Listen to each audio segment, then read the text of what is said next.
Mga boss, 611 million peso perang nasa uli na katumbas sa 12 maleta. 13,000 plus maleta na lang ang kulang sa 805 billion peso na ninakaw. Mga boss, pwede na pala sa uli yung mga ninakaw ngayon at wala nang kaso yung mga ito.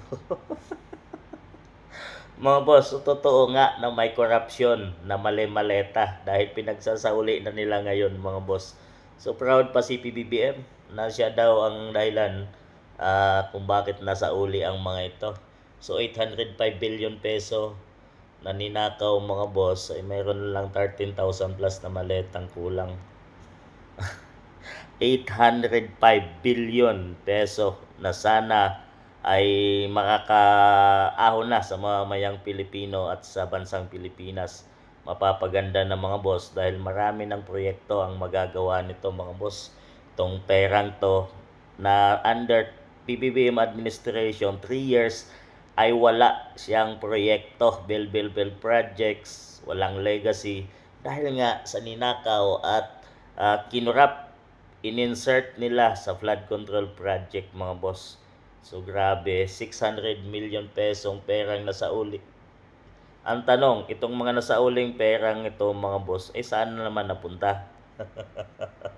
Dahil wala naman silang ginagawang proyekto ngayon. So parang sauli lang to po picture, ganun lang ba? At posibleng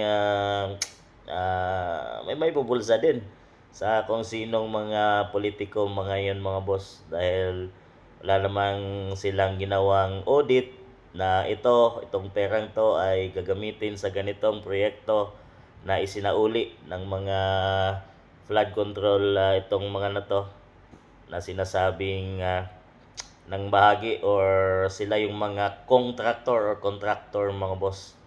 So grabe talaga ang nakawan under PBBM administration mga boss.